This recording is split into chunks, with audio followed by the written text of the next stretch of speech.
What's up tout le monde, c'est Christo. Aujourd'hui on se retrouve pour les breaking news à propos de l'iPhone 8. Et aujourd'hui on va donc parler de spéculation à propos de l'iPhone 8. Mais juste avant je tenais à vous préciser avec pas mal de petits soucis. J'espère que vous en êtes pas une victime pour l'instant. Si vous avez l'iPhone 7, il y a des problèmes au niveau de l'appareil photo pour l'ouvrir, pour le fermer.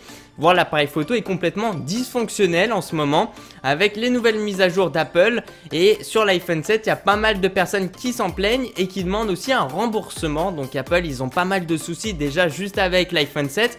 Et aujourd'hui, on va parler de spéculation à propos de l'iPhone 8 où il y a des petites choses qui sont relativement très intéressantes. Et en plus de ça, on a des petites preuves puisque il y a pas mal de brevets qui ont été déposés de la part d'Apple et de la part aussi de Samsung.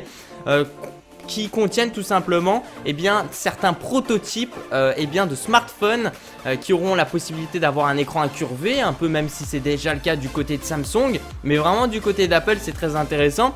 Et surtout dans l'avenir d'avoir des écrans pliables. Je tenais aussi à préciser, je vous ai aussi présenté tout ça sur ma chaîne YouTube, des prototypes avec des écrans pliables, donc ça existe bel et bien et c'est assez performant, sauf que pour l'instant c'est pas très esthétique, c'est pas très joli, mais en tout cas avec l'avancée technologique du moment, on arrive déjà à faire des écrans pliables. Donc c'est assez cool. Après ici dans cette vidéo là on va pas vraiment parler de à quoi ça sert. Apparemment c'est pour une meilleure immersion. Bon après voilà, je sais pas trop, mais c'est peut-être pas aussi positif que ça, mais voilà. Quoi qu'il en soit, c'est des écrans incurvés, on me fait pas chier quoi. Je fais ma vidéo, c'est comme ça. On me pose pas la question à quoi ça sert, je sais pas. C'est eux qui décident, c'est pas moi qui décide. Ça, tu demandes à Samsung et à Apple, au pire des cas, mais pas à moi je sais pas. Ça provient de Korea et DigiTimes qui affirme en effet que le prochain iPhone, qui va être donc l'iPhone 8, serait bien doté d'un écran OLED et un écran qui serait fabriqué, attention, par Samsung Display. Notons qu'il pourrait qu'Apple sorte deux types d'iPhone, un classique qui serait toujours doté de l'écran LCD et un modèle haut de gamme qui adopterait lui en gros un écran OLED. Autre nouveauté, Apple passerait également le cap de l'incurvé. En effet, le nouvel iPhone OLED pourrait adopter un écran incurvé de la même manière que les Samsung Edge.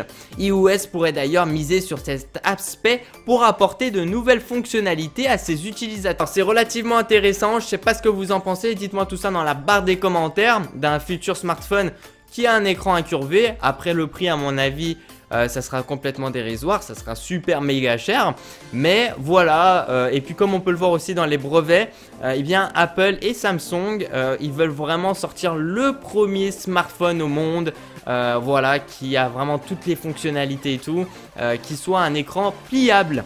Donc ça on va voir, même s'il y a déjà des protos qui existent, ils sont peut-être pas forcément 100% fonctionnels.